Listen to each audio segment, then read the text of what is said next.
हरे कृष्णा, नमस्ते आप सभी को। मैं हूँ डॉक्टर दीपिका दीवान और मैं आज आपको क्लास डे 1 जो हमारा होने वाला था, आप सभी लोगों के टाइम ना होने के वजह से या मिसमैच होने के वजह से हम इसे लाइव ना लेकर मैं आपको एक रिकॉर्डेड लेक्चर प्रोवाइड करवा रही हूँ, जिसके माध्यम से आप ज्योतिष का एक शॉर्ट इंट्रोडक्शन समझ सकते हैं। यदि आप से कोई पूछे ज्योतिष शास्त्र क्या है, तो एटलीस्ट आपको ये पता होना चाहिए ज्योतिष कार्य कैसे करता है, किस तरीके का साइंस है। देखिए, ज्योतिष शास्त्र ना कोई अंधविश्वास वाली विद्या नहीं है। आजकल जो बहुत लोग होते हैं जो पैसा कमाने के लिए नए नए तरीके ढूंढते हैं, वहाँ पर ज्योतिष शास्त्र का ना एक मजाक बनाने के तौर पर आपको हम बहुत लोगों को देखते हैं जो कि क्या करते हैं कि आपको बोला जाएगा ये पूजा करवा लीजिए, आपके पास इतना पैसा आ जाएगा, ये कर लीजिए, आपका ये हो जाएगा, ये वशीकरण हो जाएगा। ये सब चीज़ें ज्योतिष शास्त्र ऐसा नहीं है। देखिए, कहीं से भी जब मैं आपको इस विद्या को सिखाने जाऊंगी तो आप देखेंगे एक एक करके ऐसा कुछ भी नहीं होता है। ये सब चीज़ें यूज़लेस है जो बोला जाता है, वशीकरण, तंत्र मंत्र, ये अलग एक बहुत अलग साइंस है। ज्योतिष से कहीं भी इसका लेना देना नहीं है। हम जो बात करेंगे प्योर ज्योतिष की, जो कि वैदिक है, जो मैं अपने बारे में एक शॉर्ट इंट्रोडक्शन आपको देती हूँ। मेरा नाम है डॉक्टर दीपिका दीवान। मैंने आयुर्वेद में न्यूट्रिशन से में पीजी किया हुआ है, पोस्ट ग्रेजुएट डिप्लोमा किया है, साथ में नेचुरोपैथी में मैंने 3.5 साल का डिप्लोमा किया है। और अभी भी और चीज़ें देखिए मैं सीख ही रही हूँ, कहीं भी एंड नहीं है मेरे। मैं ये नहीं कह सकती कि मैं किसी चीज़ में परफेक्ट हूँ। बहुत सारी चीज़ें पढ़ती हूँ क्योंकि मुझे लगता है सब चीज़ें एक दूसरे से कनेक्ट हैं। और ज्योतिष शास्त्र भी कहीं ना कहीं मैं एमए कर रही हूँ फर्स्ट ईयर गवर्नमेंट से, क्योंकि मैंने पहले इसे सीखा था एस्ट्रो अरुण पंडित जी से। वहाँ सेटिस्फेक्शन लेवल कम लगा तो मैंने इसको फिर सत्य सनातन ज्योतिष संस्थान वहाँ से किया। क्योंकि देखिए, ज्योतिष शास्त्र ना एक ऐसा विषय है, जब आप ऐसे सब्जेक्ट्स में उतरते हैं ना तो इतनी गहराई है इन सब्जेक्ट्स की, इन विषय की, ये एंडलेस है। आप इसमें घुस तो जाते हैं लेकिन आपको ना प्रॉपर वो नहीं होगा, सेटिस्फेक्शन नहीं आएगा। आपको ये कभी नहीं कह सकता कोई व्यक्ति कि मैं पूरा ज्योतिष शास्त्र जानता हूँ या जानती हूँ और मैं उसको सीख करके यहाँ पर बैठी हूँ। जैसे आयुर्वेद के लिए कहा जाता है, आयुर्वेद अपने आप में एक बहुत महान चिकित्सा है, अपने आप में नेचुरोपैथी है, वो प्राकृतिक हीलिंग साइंस है। तो मैं ये मानती हूँ ये अनंत है, इनका कोई ना एंड नहीं है। इसी तरीके से सब चीज़ें कनेक्ट है। मैं बहुत सारी चीज़ें पढ़ते रहती हूँ, मैं हर तरीके के साइंस को ना पढ़ना ज़रूर अच्छा समझती हूँ। फॉलो करूँ नहीं करूँ, लेकिन मैं एटलीस्ट मुझे ये समझ आता है जब भी मैं कोई चीज़ को नया सीखती हूँ, पढ़ती हूँ। मुझे बहुत लोग कहते हैं कि आप एक चीज़ क्यों नहीं पढ़ते हो, एक पे क्यों नहीं आते हो। तो मुझे पर्सनली ऐसा लगता है जब आप मल्टीपल चीज़ों को पढ़ते हो, आप नॉलेज लेते हो। जैसे आज मैं नेचुरोपैथी कर रही हूँ तो मुझे पता है कि वो नेचुरली कैसे हील हो रही है, कहाँ पर आयुर्वेद की ज़रूरत है, कहाँ पर क्या है। तो चीज़ें सभी एक है, पता नहीं लोग उसे अलग अलग एंगल से क्यों देखते हैं। ज्योतिष शास्त्र भी वही बात कहता है, आयुर्वेद भी वही कहता है, होम्योपैथी भी वही कहती है आपको, और जो नेचुरल साइंस है वो भी वही कहती है। बस सभी चीज़ें ना अपने टूल्स यूज़ करके आपको वो बात कह रही है। अगर आप एक्यूपंक्चर की बात करेंगे, एक्यूपंक्चर चाइनीज़ जो हम लोग थेरेपी की बात करते हैं, वो सब विदकर्म, अग्निकर्म, सब कुछ हमारे ग्रंथों से निकलकर हमें ही सर्व किया जाता है अलग अलग नेम्स से। तो ज्योतिष शास्त्र की भी अलग अलग कई चीज़ें आप सुनते होंगे, जिसमें टैरो कार्ड, न्यूमरोलॉजी, बहुत सारी चीज़ें हैं। तो आपको पता है सब चीज़ें इसी से निकली है। वैदिक जो पराशरी ज्योतिष है उसके बारे में हम पढ़ने वाले हैं। ज्योतिष शास्त्र में आप देखेंगे वेद हैं, वेदों का हिस्सा है, और वेदों में इसे नेत्र कहा गया है। वेद पुरुष की संज्ञा एक मतलब जैसे आप समझ लीजिए जो हमारे वेद है ना, ग्रंथ हैं, उसे वेद पुरुष कहा गया है। हर चीज़ को ना जैसे हम कहते हैं भारत माता, तो हमने भारत को एक नक्शे को ना माता के रूप में दिखाया जाता था हमें बचपन में, कि एक लेडी है जिन्होंने हाथ में तिरंगा लिया हुआ है, मस्तक पे मुकुट है, वो जम्मू कश्मीर है। इस तरह से आप ये समझिए जो वेद है उसे एक पुरुष की संज्ञा दी गई है। वहाँ पर ज्योतिष जो है ना वो उसके नेत्र हैं। तो यहाँ पर ज्योतिष के माध्यम से हमें ये समझाया जा रहा है। नेत्र बोलने का मीनिंग क्या है आपको मैं वो बताती हूँ। पहले तो नेत्र बोलने का मीनिंग यहाँ पर ये है कि जब हम ज्योतिष को पढ़ते हैं ना तो हमें एक दृष्टि मिलती है। दृष्टि कैसे मिलेगी? अभी आपकी ऐसा तो नहीं कि ज्योतिष पढ़ने के बाद आपको आई साइट बढ़ जाएगा, ऐसा कुछ नहीं होने वाला आपके साथ।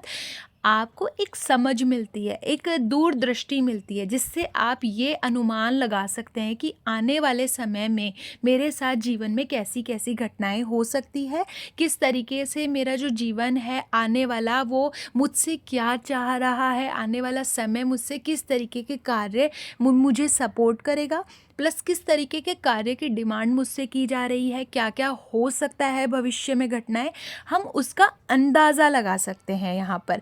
और देखिए, ये आपकी प्रैक्टिस पर है, कितने परसेंट आपकी भविष्य हम ये कभी नहीं अपने अंदर अहम लाएँगे ज्योतिष सीखने के बाद में कि हम जो बोल देते हैं वो लौह की लकीर है, या दीपिका दीवान ने जो बोल दिया वो बहुत बड़ी महान ज्योतिषाचार्य है, जो आपको बोल दिया वैसा का वैसा आपके जीवन में घटित होगा, ऐसा नहीं होता है। अगर मैं आपका पास्ट बता रही हूँ वो सही है, अगर मैं आपका प्रेज़ेंट बता रही हूँ वो भी सही है, तो कहीं न कहीं मैं आपको जो फ्यूचर के लिए गाइडलाइन देने वाली हूँ, वो भी आपके मतलब फ्यूचर से मिलता-जुलता ही होगा, ठीक है? तो हम यहाँ पर इसको ऐसे समझते हैं। अभी हम ज्योतिष के साथ में क्या-क्या चीज़ें मतलब आयुर्वेद और जैसे ज्योतिष मैंने आपको यहाँ पर लिखा, आयुर्वेद और ज्योतिष ना क्या है साथ में, जैसे आज के समय में हम देखते हैं इतनी सारी मतलब पैथीज़ आ गई हैं, हम आयुर्वेद का लोग अपना प्रचार करते हैं, नेचुरोपैथी का अलग करते हैं, एलोपैथी एक अलग ही साइंस है। तो हम जब इन चीज़ों को देखिए, हर चीज़ की हर क्षेत्र में ना अलग-अलग ज़रूरतें हैं, ये हम सभी जानते हैं। अगर आज के समय में आपका एक्सीडेंट हो जाएगा, कोई भी ज्योतिष सॉरी आयुर्वेद के हॉस्पिटल नहीं जाएगा उसको लेकर, किसी को हार्ट अटैक आ गया, कोई नहीं जाएगा वहाँ पर आयुर्वेद में उसको लेकर, सबसे पहले ज़रूरत एलोपैथी की है। तो जब हमारी ज़रूरतें जिस लेवल की होती है ना, उस समय पर उस चीज़ का निर्माण हमारे जीवन में होता है। अगर हमें एलोपैथी की ज़रूरत ही नहीं होती तो आई थिंक एलोपैथी कभी आती ही नहीं हमारे जीवन में। आज के समय में एलोपैथी को जितना लोग मतलब बढ़ रहे हैं उसकी तरफ तेज़ी से, लेकिन यही कहते हैं ना, अति सर्वत्र वर्ज्यते। तो जैसे एलोपैथी का अति हो गई बहुत ज़्यादा, तो कहीं ना कहीं फिर से प्रकृति ने अपना स्टैंड लिया और लोगों को फिर से पता चला कि हाँ, आयुर्वेद नाम की भी कोई चीज़ थी। आपका डाइट, आपका रहन सहन, क्योंकि लोगों को क्या है आज के समय में ना, टेम्प्रेरी ट्रीटमेंट चाहिए, फास्ट। मेरे को फ़ैट कटिंग करनी है, मैं जिम नहीं जाऊँगी, मैं बॉडी बिल्डिंग नहीं करूँगी, लेकिन मुझे फ़ैट कट करके दो, मैं सर्जरी करा लूँगी, मेरा सर्जरी से ठीक कर दो। मेरे को ब्यूटी चाहिए, मेरे स्किन के नीचे चबी फैट आ रखा है, आप उसको काट पीट के ठीक कर दो। तो ये क्या है, ये सब चीज़ें आपकी डिज़ायर्स है, आपकी डिज़ायर ने उस सर्जरी को जन्म दिया, जिसे आज कॉस्मेटोलॉजी कह देते हैं लोग, है ना? तो इंसान की रिक्वायरमेंट्स उस चीज़ों को ला रही है जीवन में। अब ज्योतिष जो मतलब अब आप जब भी जीवन में समझना चाहते हैं कि मेरे को किस तरीके की तकलीफ़ हो सकती है, जैसे कि अगर आपको आपकी सूर्य की दशा अगर चल रही है, हम जब एस्ट्रोलॉजी में पढ़ेंगे, हम देखेंगे सूर्य आपके कहाँ बैठे हैं, कहाँ-कहाँ बैठे हैं, तो हम देखेंगे हड्डियों से जुड़ा, नेत्र से जुड़ा, उस पर्टिकुलर ऑर्गन से जुड़ी चीज़ों में आपको दर्द, पित्त बढ़ने की समस्या, इस तरीके की चीज़ें आपको हो सकती है। जिस भाव में बैठे हैं, जिन भाव के कारक है, इवन हार्ट अटैक्स की प्रॉब्लम भी ज़्यादातर सूर्य की दशा में देखी जाती है, या चतुर्थ भाव जब पीड़ित होता है तब देखी जाती है। तो आप अपने आने वाले समय में क्या-क्या आपको परेशानियाँ, किस तरीके से आप अपने खाने में बदलाव करें, क्या चीज़ों का ध्यान रखें, बहुत सारी प्रिकॉशंस आप देख सकते हैं। आपको एक माइंडसेट मिलता है लोगों को समझने का। कोई आपके पास आया कि मैडम मैं तो ऐसा हूँ, मैं वैसा हूँ, मेरी पत्नी ऐसी है, मेरी पत्नी, आप बिना देखे बस सिर्फ उसका टाइम लेंगे, आप उसकी पत्नी के बारे में बता सकते हैं, उस खुद व्यक्ति के बारे में आप बता सकते हैं कि वो कैसा है, किस तरीके का नेचर है, क्या वो कर रहा है, क्या नहीं करता, मतलब उसकी कमियाँ। देखिए, कमियाँ हम सभी में होती है, उसकी खूबियाँ, मैं ये कहती हूँ हर व्यक्ति को ना उसकी कमियों के साथ में उसकी खूबियों को भी गिनाना चाहिए। तो ज्योतिष का मतलब है आपके पास में कोई व्यक्ति बहुत डिप्रेशन की स्थिति में आया, आपने तो कह दिया अरे तुम्हारा तो चंद्रमा केतु के साथ है, तुम्हारा तो ये हो जाएगा वो हो जाएगा, आप उसको और डरा रहे हो, तो कोई मीनिंग नहीं है आपका ज्योतिषाचार्य होने का। आपको मतलब ज्योतिष नहीं करना चाहिए क्योंकि आप खुद ही डिमोटिवेट हो। ज्योतिष एक ऐसी विद्या है जिसके माध्यम से आप खुद तो देखते ही हैं दूरदृष्टि अच्छे से, सामने वाले को भी एक जीवन दे रहे हो, जीवनदायिनी है, जिसे हम ये समझ सकते हैं कि आप सामने वाले में एक मोटिवेशन दे रहे हो, आशा की किरण हो, तभी तो वो अपनी डिप्रेशन या अपने दुख की स्थिति में आपके पास में आया है।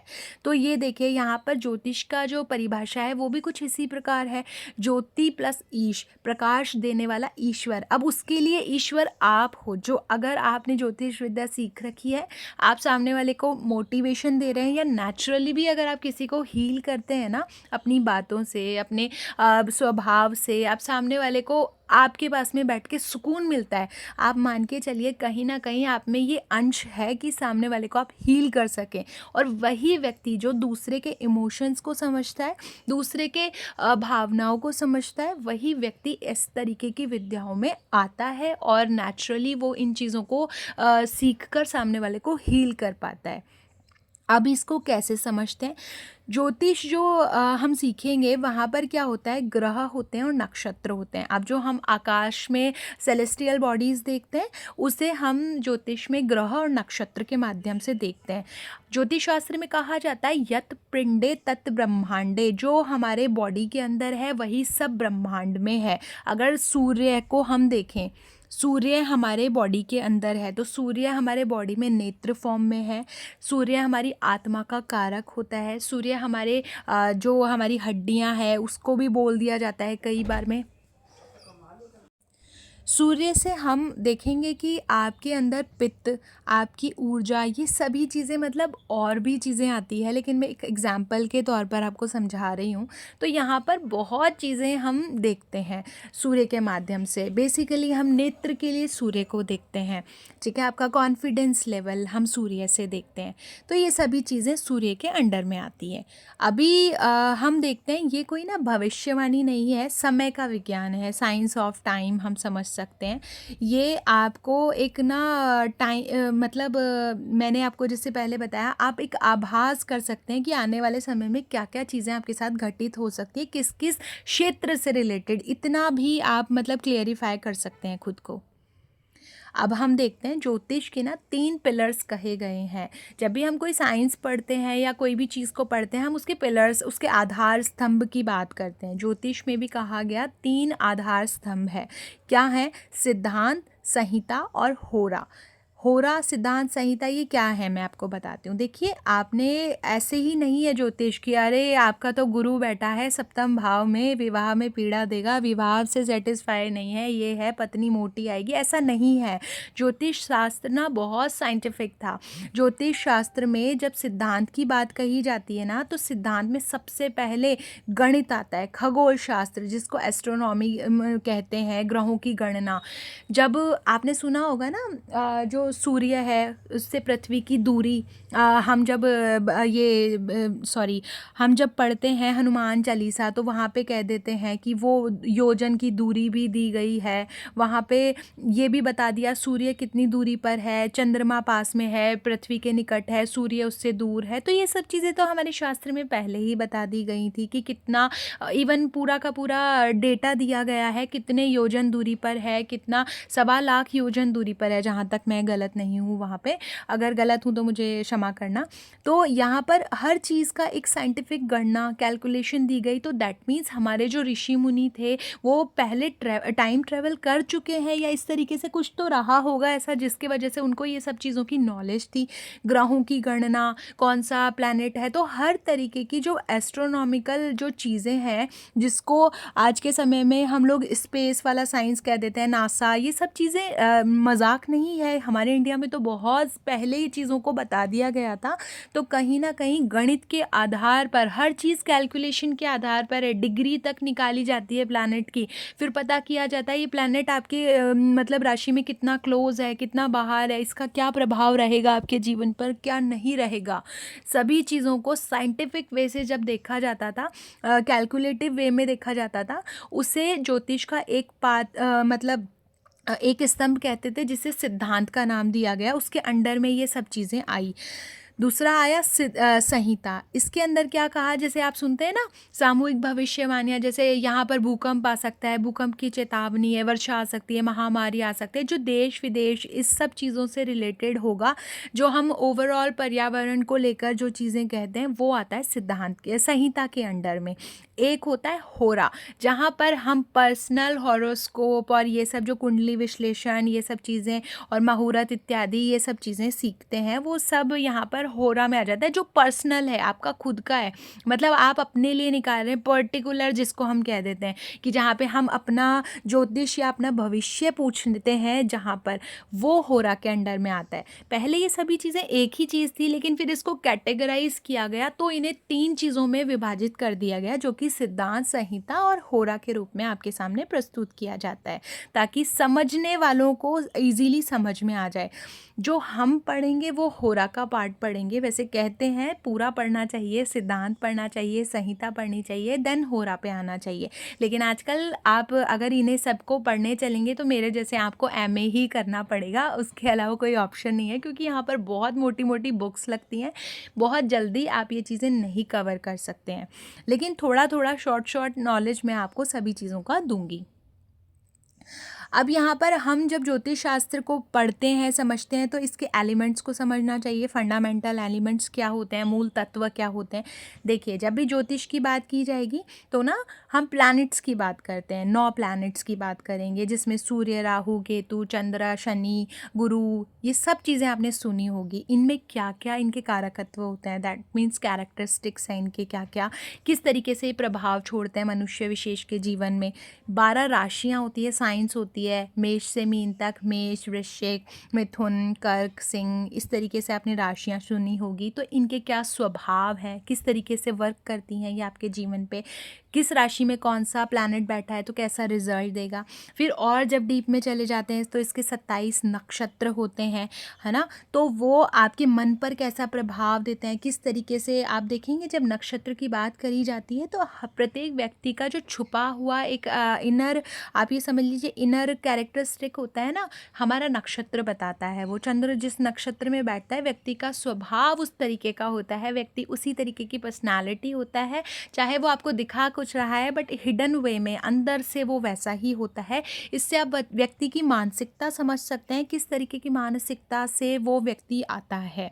12 भाव होते हैं जिनके आधार पर हम ये पता करते हैं कि अब आपके जीवन में क्या चल रहा है। जैसे आप मेरे पास आए, मैंने कहा आपको तो भैया चल रही है आपकी तो सॉरी अभी जो आपका करंट टाइम चल रहा है वहाँ तो विवाह में परेशानी चल रही है, या विवाह होने वाला है, या इस तरीके की कोई इशू चल रहा है, या फिर आप में का चौथा भाव एक्टिव है तो मैंने माता से संबंधित कहा, आपके घर से संबंधित कहा।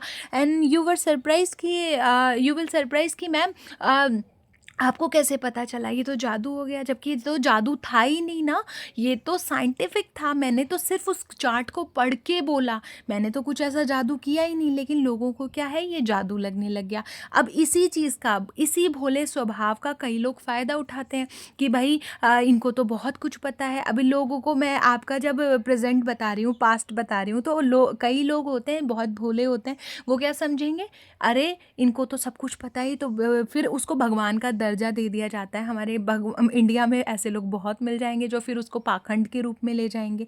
तो यही एक इसका नेगेटिव चीज़ है कि सामने वाले का माइंडसेट जब आप पता कर लेते हो, आपको बहुत इजी हो जाता है उसको बेवकूफ़ बनाना या बहुत कुछ। अब वो प्रॉपर आप पे ट्रस्ट कर रहा है, अब आप जो बोलोगे वो मानेगा। जब आप ज्योतिष में उसको बता रहे हो, उसका आपने पास बता दिया, आपने उसका प्रेजेंट बता दिया, वो आपको कंप्लीटली सरेंडर हो जाएगा उसी टाइम पर। ही विल लाइक कि मैडम आप ना, मतलब आप ही हो बस। अब आप ना यहाँ पे अगर थोड़ा सा स्मार्ट नहीं रहेंगे तो व्यक्ति आपका किसी भी तरीके से फ़ायदा उठा सकता है, मिसगाइड आपको कर सकता है। तो इसलिए मुझे लगता है कि प्रत्येक व्यक्ति को ये विद्या आनी चाहिए।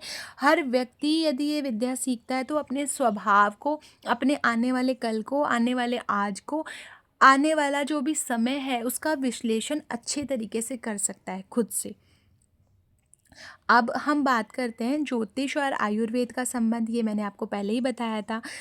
हमने कहा यथा ब्रह्मांडे तथा पिंडे, जो आपके ब्रह्मांड में है वो आपके शरीर में भी है। ग्रह है, उनके दोष होते हैं, जैसे सपोज शनि की दशा चल रही है आपके बॉडी में ना, शनि वात दोष की वृद्धि कर देगा। सूर्य मंगल की दशा चल रही है, ऑटोमेटिकली आपको गुस्सा आएगा और आपके बॉडी में पित्त हाई। अभी आप पित्त रिलेटेड फूड, पित्त यानी गर्मी, वात यानी आपके बॉडी में ड्राइनेस, रूखापन बहुत ज़्यादा है, रुक्षता बहुत ज़्यादा है। कफ की चल रही है, चंद्रमा गुरु शुक्र, आप आलसी हो जाओगे, आपके अंदर कफ बहुत है, आप शांत रहोगे बेसिकली। शुक्र की दशा में, गुरु की दशा में, चंद्र की दशा में व्यक्ति शांत रहता है ना, ज़्यादा किसी से वो नहीं रहता, उसको ज़्यादा लोगों से मतलब वो नहीं होती परेशानी। बट कहीं ना कहीं आप कफ की दशा है, ये थोड़ी आलस्य भी देती है। ये शांत दशा है तो दैट मीन्स ये आपको पढ़ाई करने के लिए, कुछ शांति वाला कार्य करने के लिए मिली है। सूर्य मंगल की दशा है, युद्ध वाली दशा है, व्यक्ति के अंदर जोश ये सब बहुत ज़्यादा मात्रा में होगा। Energy level is very high, confidence is very high in this दशा। तो आपको पर्टिकुलर ये समझना पड़ेगा कौन सी दशा का क्या महत्व होता है, किस तरीके से ये व्यक्ति के जीवन पर प्रभाव देती है। तो ये ज्योतिष और आयुर्वेद का संबंध हमने देखा। अब हम बात करते हैं इसकी प्रैक्टिकल यूज़ क्या हो सकता है ज्योतिष का। देखो, मैंने आपको बताया मुहूर्त कैसे कार्य करते हैं। मुहूर्त इज़ वेरी साइंटिफिक, है ना। क्यों होली होली के समय पर ही बनाई जाती है, जब हम पूर्णिमा, जब गौर पूर्णिमा कहते हैं तभी होली होती है ना। तो वो सब चीज़ें पर्टिकुलर टाइम पर ही होती थी। अभी आप देखो, वो अभी कोई डेट के हिसाब से होली नहीं आती, डेट के हिसाब से दिवाली नहीं आती। पहले कहा जाता था जब आपका जन्म होता है जिस तिथि को, उस तिथि के दिन ही आपको बर्थडे को बनाना चाहिए, उस तिथि के दिन ही आपको केक कटिंग, जो भी आप केक कटिंग तो हमारा कल्चर ही नहीं है, हम फिर भी उसको एक्सेप्ट करते हैं। तो मुझे जहाँ तक ध्यान है, मेरे घर में अभी तक ये कल्चर है कि जब हमारा अगर कोई विशेष तिथि होती थी, जैसे सपोज दिवाली, होली या कोई बड़े तिथि के दिन कोई बच्चा जन्म लेता था ना, तो उसका जो बर्थडे है वो तिथि के दिन ही बनाया जाता था। आंवला नवमी, तो इस तरीके से याद रखा जाता है। चतुर्दशी संकट चौथ को हुआ है तो इसका तो संकट चौथ के दिन ही आएगा। अब डेट चाहे निकले जा रही है उसकी, वो नहीं देखा जाता था, बट उस पर्टिकुलर तिथि को ध्यान रखकर वो जो टाइम है वो देखा हम लोग रखते थे। अब यहाँ पे है ना, आपको मैंने पहले ही बता दिया, जीवन में यदि कठिन समय आपका, जैसे 8th हाउस एक्टिव है, इस समय जीवन की जितनी नेगेटिविटी आप एक्सेप्ट कर सकते हो ना, 12वां भाव आपका चल रहा है, 6ठा भाव चल रहा है, आप 6, 8, 12 दुख के भाव हैं। जीवन में इतना कष्ट आएगा, इतना कष्ट आएगा ना।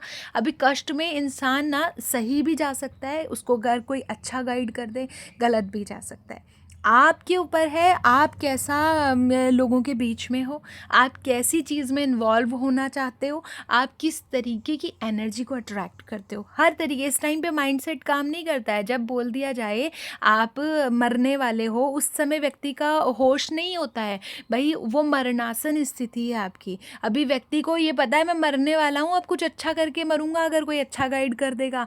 मैं मरने वाला हूँ, अगर मैं मरने वाला तो वैसे ही हूँ, तो 10 को मार के मरूंगा। कुछ भी माइंडसेट आपका हो सकता है उस समय पर।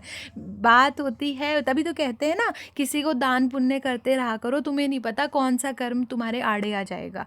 तो ये शायद मुझे लगता है उसी चीज़ के लिए कहा गया कि तुम्हें नहीं पता तुम उस नेगेटिविटी से कब उभर जाओगे, अगर तुम दान पुण्य इस तरीके का नेचर रखते हो। तो हमारे जो बड़े बुजुर्ग कहते थे कि थोड़ा बहुत दान पुण्य करते रहा करो, किसी को पैसे देते रहा करो या उसकी हेल्प करते रहा करो, हेल्पिंग नेचर रखो। तुम्हें नहीं पता कब तुम्हारा नेगेटिव टाइम आए और वो जो दान पुण्य है वो तुम्हारा अड़ जाए, उस टाइम पे कट जाए, तुम्हारा बहुत बड़ा एक्सीडेंट होते होते बच जाए। तो आई थिंक वहाँ से ये चीज़ें चली आ रही है। उसकी नकारात्मकता को, समय की नकारात्मकता को आप उस एक अच्छे व्यक्ति से संपर्क में आके उसको कम कर सकते हो। तो ये सब चीज़ें, उपचार, वो सभी काम करते हैं। देखिए, जब तक आपका जीवन में नेगेटिव टाइम नहीं आता है ना, तब तक ना सब ज्योतिष भी फेक है, एस्ट्रोलॉजी सब फेक लगता है, आयुर्वेद भी फेक है। तब फिर आप अच्छे अच्छे डॉक्टर्स के पास जाएंगे, अच्छे हाई फाई डॉक्टर्स को दिखाना पसंद करते हैं। तो आपको लो क्लास डॉक्टर्स ना, ऐसा ये हमारे स्टैंडर्ड का नहीं है। फिर आप ना जो छोटी मोटी शॉप्स होती हैं उनकी तरफ भी नहीं देखते, छोटा मोटा खान पान होता है उनकी तरफ नहीं देखते। आपको बड़े बड़े लोग दिख रहे हैं उस समय पर, है ना। आप छोटे मोटे व्यक्तियों से ज़्यादा मिलना भी पसंद नहीं करते हो। आप सोचते हो अरे अब हमारी उठ बैठ जो है वो बड़े बड़े लोगों के बीच में है। तो आप क्या उस समय पर भी डाउन टू अर्थ हो, आप वैसे ही बने हो, तो आपका ये व्यक्तित्व में आना चाहिए ना। अगर दोनों वे में आप सुख की स्थिति में, दुख की स्थिति में अगर आप सम हो ना, तो ये समता हमें, मुझे लगता है, ज्योतिष शास्त्र देने की कोशिश करता है। अभी आप अच्छा टाइम चल रहा है तो लोग आपको बोल देंगे अरे कुछ नहीं होता ज्योतिष शास्त्र। जैसे ही नेगेटिव टाइम चला ना, वो लोग आपके पास आएंगे, अजी ये हमारा सर आप बताओ, आप कुंडली देखो, आप देखो। मेरे पास ऐसे ऐसे लोग आते हैं ना जिनका ना बहुत कुछ है जीवन में, 10-10 करोड़ का घोटाला हुआ है, 10 करोड़ का उनका बिजनेस में लॉस हुआ है, बहुत कुछ हुआ है। मतलब जीवन में आप सोच नहीं सकते इतने हाई लेवल, हाई प्रोफाइल के लोग। मैं अभी ज्योतिष में आई हूँ तब से, मैं ये नहीं कहती मैंने सबको सॉल्व कर दिया, लेकिन हाँ मैं ये समझती हूँ कि बुरा वक्त जब आता है ना जीवन में, तो व्यक्ति ज्योतिष में भी रुचि रखता है। फिर उसको ये भी कह देगा ना कोई कि जा पड़ोस का जो वहाँ पे पेड़ है ना, उस पे धागा बांधने से सारी मनोकामनाएं पूरी होती है, वो व्यक्ति वो भी आपको करता मिलेगा। तो आपको सबसे पहले तो ज्योतिष में विश्वास लाना है कि ये एक सनातनी विद्या है, और अगर ये सच में कार्य कर रही है तो दैट मीन्स मेरे ऊपर भी काम करेगी। एक सकारात्मक माइंडसेट के साथ आप ज्योतिष सीखेंगे, वो आपके लिए बहुत ज़्यादा आपको बेनिफिट देगी। तो आई गेस आप मेरी इस बात से सहमत हैं। और अब आपको मैं आगे बताती हूँ इस चीज़ के लिए। इसका निष्कर्ष मैंने आपको सिंपल सा बता दिया। जो भी हम ज्योतिष को सीख रहे हैं ये कोई अंधविश्वास नहीं है, ये एक प्रकाश है हमारे जीवन पर, और ये हमें हमारे प्रारब्ध हमें ये भी बताता है। आपको पता है ज्योतिष शास्त्र से हमारा पास्ट लाइफ, हमारा फ्यूचर, इवन हम जो आगे आने वाला जन्म में हम आगे कैसे जाने वाले हैं, उतनी तक ये हमें दिशा दिखाता है। हम किस तरीके का काम करें, किस तरीके के प्रोफेशंस में जाएं, क्या चूज़ करें, क्या करियर लें, बच्चों को क्या करियर दिखाएं, किस तरीके से बच्चे में हमारे नेगेटिविटी, कहीं वो कुछ बुरी लत में तो नहीं है, ये सब कुछ पता कर सकते हैं ज्योतिष शास्त्र से। ठीक है, तो आई विश आज आपको मेरा लेक्चर पसंद आया है। अगर आया है तो आप मुझे लाइक करेंगे, शेयर करेंगे, और जो नेक्स्ट क्लास में अगर आप आना चाहते हैं तो आप अपनी फ़ीस सबमिट कर सकते हैं। उसके बाद में आप मेरी जो नेक्स्ट क्लास है वो ज्वाइन कर सकते हैं, फिर हम रेगुलर क्लास करेंगे। ये क्लास सिर्फ़ और सिर्फ मेरा इंट्रोडक्शन तक था। अगर आपको अच्छी लगी है तो प्लीज़ मतलब नेक्स्ट क्लास के लिए मुझे यस कीजिए। धन्यवाद। हरि बोल। राधे राधे।